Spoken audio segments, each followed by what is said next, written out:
Hey gang, and welcome back. These videos are brought to you by Card Conduit, the best place to sell your unused collection fast and easily. 401 Games, Canada's top shop for all your hobby and TCG needs.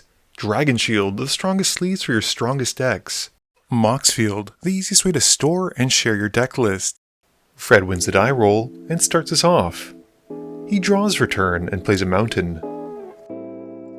He then taps it for Soul Ring, which he proudly lets the table know he just drew, and taps a Soul Ring for Lightning Greaves. Jazz, in comparison, just plays a Plains for his turn. Rob plays a tapped Infernal Fen. Corwin draws and follows Rob's example, playing a tapped Sodden Verdure. Fred plays a Mountain, and casts Burgi on turn 2, which seems pretty good. He then plays an Oketra Shield, which costs 0, and nets a red mana from Burgi. Once the shield enters, Fred then gears up Burgi with the Greaves, and going to combat, hits Rob for 3. Jazz just plays a Plains and casts a Pearl Medallion. Rob's land for turn is a Mountain as well, and he pays 2 for Talisman of Resilience. Corwin has an untapped Drowned Catacomb, and this enables him to cast a 3 visits. He finds an overgrown tomb, taking 2 so it comes in untapped. He then taps the tomb for a green to help cast Nature's Claim, blowing up Fred's Soul Ring. Unfortunately, we forgot to mark the life gain though. Fred's got a mountain, and taps 3 red for Kratos. This gets him a red mana, and he then gives Kratos the boots. He moves to combat, losing the mana, and swings Kratos at Corwin, and Burgi goes at Jazz. They both take the hits, and Fred then passes, taking no damage from Kratos during his end step.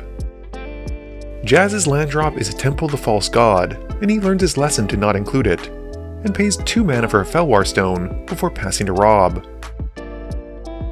Rob pays 2 in his main phase for Aquarian Elves, and he picks black as it enters. He then passes, taking 1 from Kratos during his end step for not having attacked with the Elves. Corwin drops a tapped Watery Grave, and pays 2 for an Arcane Signet, and passes. Fred's got a mountain, and he swaps the Greaves over onto Burgi so he can gear up Kratos with the Oketra Shield.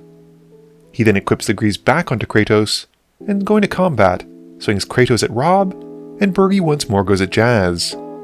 They both take their hits, and Fred then passes. Jazz plays a Plains, and brings out a reduced costing Oketra thanks to his Pearl Medallion. She has haste thanks to Kratos, and he's then able to swing her at Fred.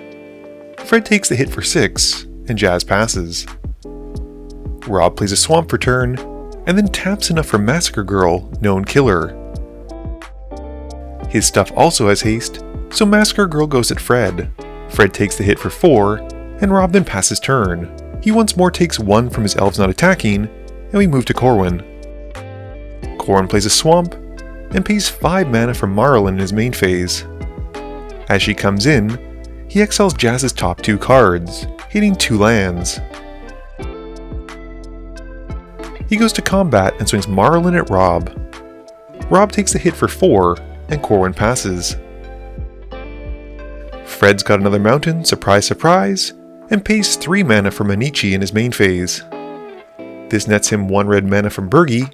He uses it and a mountain to activate Manichi, swapping all creatures' toughness and their power. Kratos then goes at Jazz, and Manichi goes at Corwin, while Burgi goes at Rob.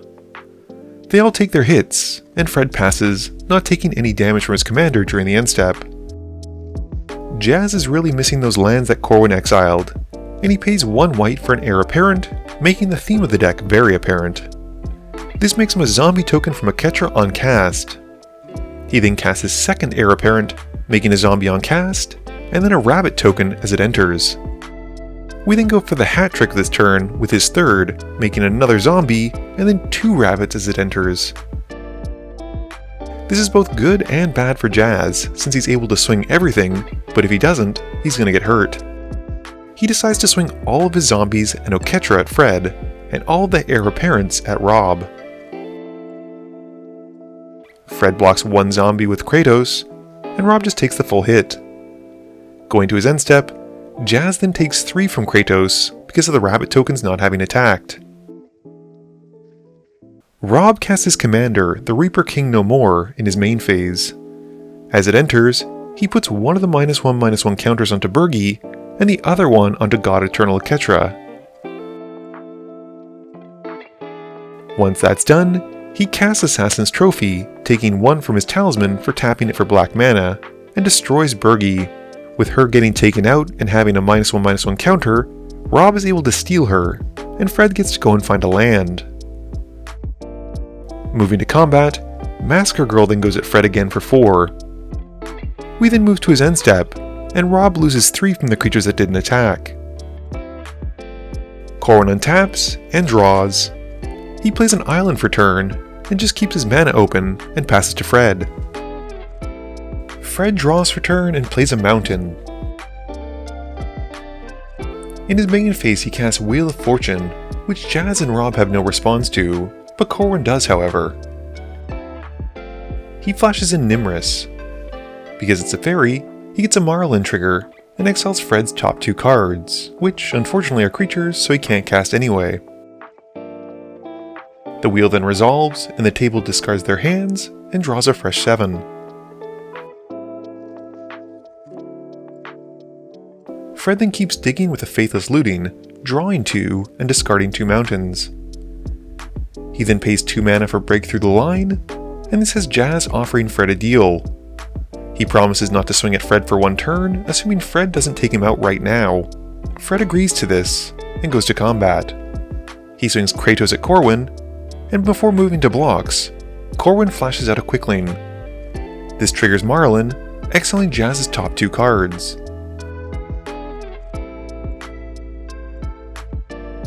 He then resolves the Quickling trigger itself, bouncing Nimrus back to hand. Corwin then blocks with the Quickling, and with nothing else, Fred then ships the turn, taking 1 from the Minichi that didn't attack. Jazz draws and plays a Plains. He taps enough for Thrumming Stone, and at this point I'm going to put the decision to the audience who wins, so follow along. Jazz casts his first Heir Apparent, and makes a zombie token from Oketra. He then gets to Ripple 4, hitting another Heir Apparent. He casts this one, making a zombie token again. He gets to Ripple 4 once more, and hits another Heir Apparent. He's able to do this essentially until he runs out of Heir Apparents, which results in a ton of zombie tokens being made, and an army's worth of rabbit tokens, not to mention 25 Heir Apparents on the field. In theory, he can swing out and take out the whole table, but he upholds the deal with Fred and only goes at Corwin and Rob. Now, if you think this deal needs to be upheld at all costs, keep watching. Otherwise, you can just pretend that Jazz swings out with his massive army and takes all 3 players out instead. With nothing else, he passes to Fred. Fred untaps, draws, and having upheld his end of the deal, is now free to swing Kratos at Jazz and takes him out with commander damage. Game review time. So this was a bit of a weird one. I try not to intervene too much in playgroups and tell them how to play, but deals like this are kinda strange.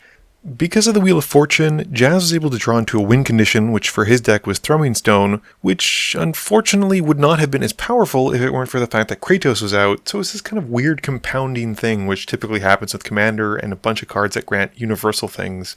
In my experience, playgroups will uphold deals just because of the way that it works out and everyone wants to have good feelings, but for gameplay it can be kind of complicated. I'd love to know what you think down in the comments below as to whether or not we should have just finished it with Jazz, or whether it made sense to continue to Fred's turn. This video wouldn't be possible without the help from my sponsors, but it definitely wouldn't be possible without the help from you, the viewers, and my patrons. So I just want to say thank you for watching, and to remember, friends are just opponents you haven't eliminated yet.